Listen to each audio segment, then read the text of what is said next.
Yallaɓai, an soke tikitan 'yan gidanku. An soke? Wa ya soke? It is me. Manikyam. Haɗaɗɗe Manikyam. Where are we? A ina muke yanzu? Muna cikin Dubai.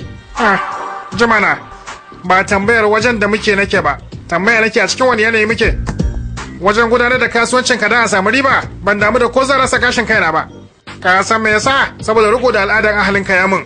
A ce a halin yanzu zaka yi aure? Babu wani marari. Ina. Ko ba abinci ne zan iya rayuwa da kake gani na, amma ba da rashin marari ba. To ai aure ne, ko a nan ko a can. Ta ya zai zama daya? A can akwai kurkun manna goshi tantana da ganguna. Nan ko sai ya shi bishiyar dabino don ban nama da dabino. How is it Sam? A can akwai saniya mai tsarki da addu'a. Nan kuma ga me za ka yi addu'ar? Ba ga raƙumi mai tsarki ba? Ai na ga ya kamata mu martaba al'adun nan ɗin ma ba. Kamar yadda aka ce kana Roma kai romanci. Zan rasa marari da wannan shirman falsafar taka. Please. Tunda da yarinyar nan ba wani al'adar mu ta sani ba. Ko ba komai kan so auren ka ji al'ada. Barka.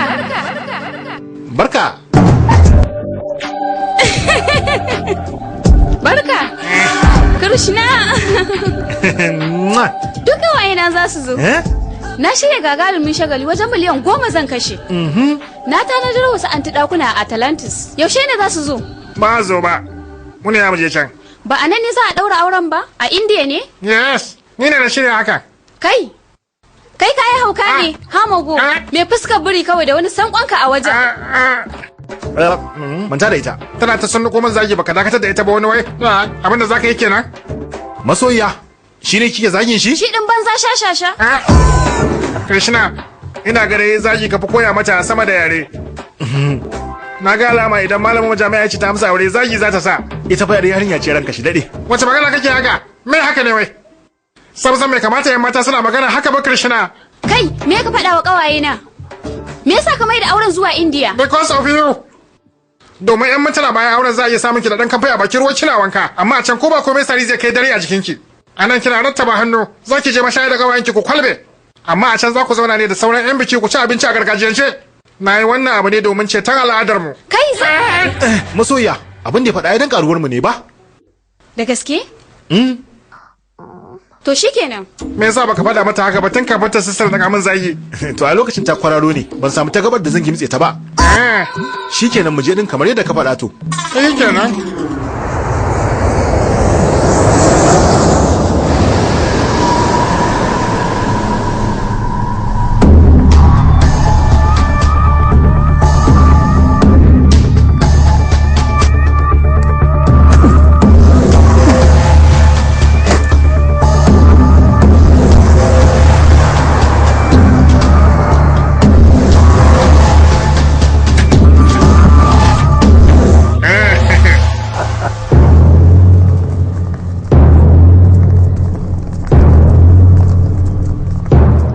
Sim Hashalam, yana lafiya? Ya kai fili talli, lau kake? Wai, kalli yadda aka san amo kifaye. Ye, ga dukkan alama, teku yana lokaci yadda ya kamata. Ku da kuke shiga teku cikin dare ya kamata ku dinga kulawa. Muka ai ya zame mana jiki. Me ke tafa da kai ranka shi dare? Ai wato, ministan tsakiya ne wanda ke muku ayyuka a can Delhi. Ya zo haduwa da ku. Barka dai Simhachalam. Barka. Bayan shekaru da yawa ana gwagwarmaya da faɗi tashi dare da rana. Shugaban ku Jitendra ya sami nasarar jagorantar wannan jiha taku. Kun yi farin ciki ba? Kalubale guda ɗaya ne rak. Wannan tsohuwar jinginanniyar shari'ar nan ta tsakaninku da shi. Yanzu da ashe za ku gaya wa kotu cewa Jitendra baya da wata alaka da wannan rigima ko kaɗan ba ruwan shi a ciki, zai zama babban minista kuma ga 'ya'yan shi masu zo gare ku don neman alfarma. Ya kuma ba ku ce komai ba, kai ma fa kayi dan majalisa na zango daya. Wahala da wuyan girma da ke cikin siyasa kai ma ka sani. Yanzu kai in tambaye ka to, in ya samu ba kamar kai ma ka samu ba ne?